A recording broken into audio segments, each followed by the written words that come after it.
Okay, the big one of the afternoon, Alabama and Florida. Alabama at minus 14 and a half was one of my locks of the week. They went up 21 to 3. I was feeling pretty good about that. And this ends up 31 to 29. How did this happen? I think Alabama got a little bit complacent.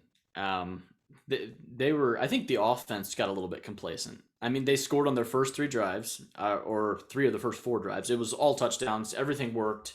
I mean, literally everything worked from the Alabama standpoint. 21 to 3, and you should be able to put that away. Like you should be able to. They scored 10 points the rest of the game.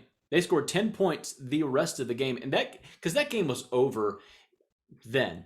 And just I think just to get lax and credit to Florida, really a lot of credit to Florida. This was an Alabama team that everyone said people online on certain certain places online, mainly Twitter, have given this championship to Alabama. I was arguing with people on there today about this season is over. People are saying this season is over. Like no, it's not. It's not even close to over. Like Nick Saban has been upset. I don't know if you've seen any of his interviews that he's given to the media. He's been very disgruntled, I think, with his players and the lack of energy that they've put in.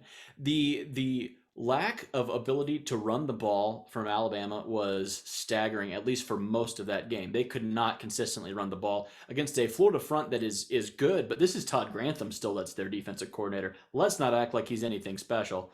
The no, they had all the answers. They were throwing the ball at will, and then they stopped, and they got run on. This was an Alabama defense that we looked up to highly, and they got run on regularly. But that's how Florida got back in this game. It wasn't because Emory Jones just took to the air. He was okay throwing. He wasn't great. It was by running the ball. That's how they got back in it. And credit to Florida for making it close because it was. They were a 2 point conversion away from tying this thing up. But I think for me, still, I would view this as I would view less of yeah. I would look.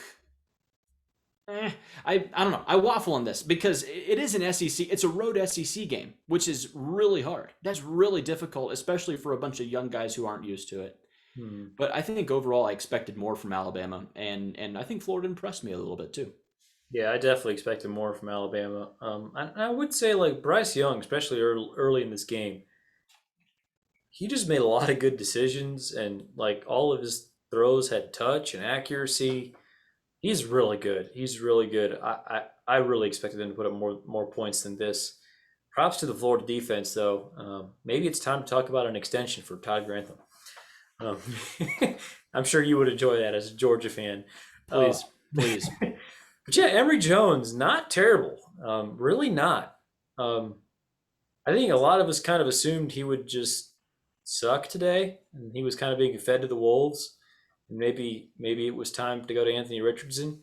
It might still be time to go to Anthony Richardson, but I think if you're a Florida fan, you do have to feel a little bit better about Emory Jones after today, not? Yeah, I think so. Especially in just he settled down in the second half. The first half was all that we thought it was going to be.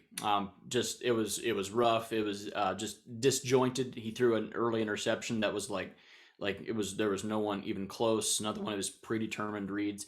But then he settled down, and I think that's to Mullen's credit. Mullen is very good with the quarterbacks, and he was able just to go and settle him down and make him comfortable. I think quarterbacks being comfortable is underrated. I don't think enough people talk about that. Emory got comfortable. They started running the football, took a lot of pressure on him just from having to drop back and just chuck it all over the place.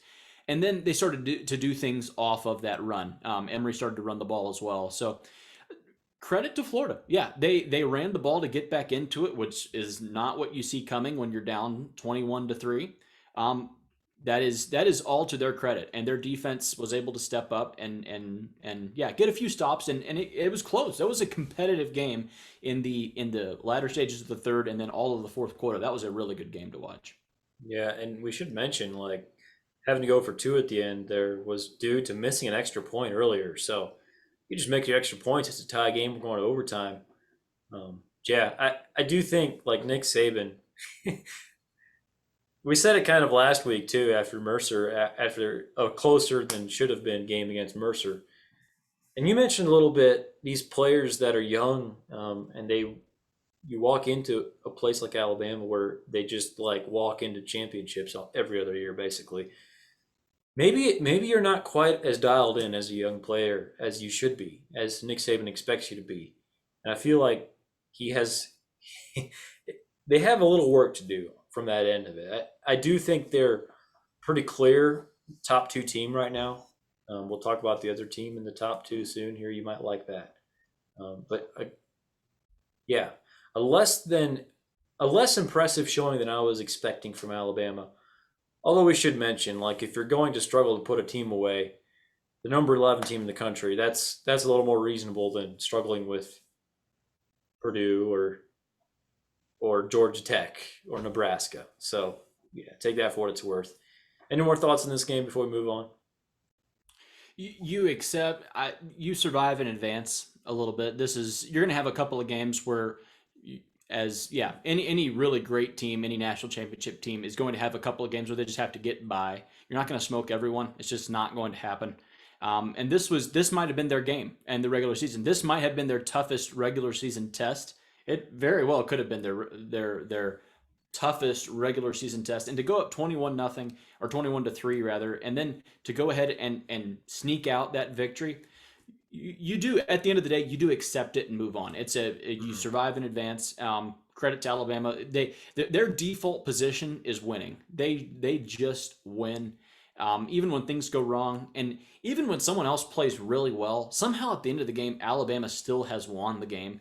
I think that's what impresses me maybe more than anything else, is that even when things go against them, they somehow still win. They've won, and they could easily go undefeated from here on out and go to Atlanta at 12-0. Sure.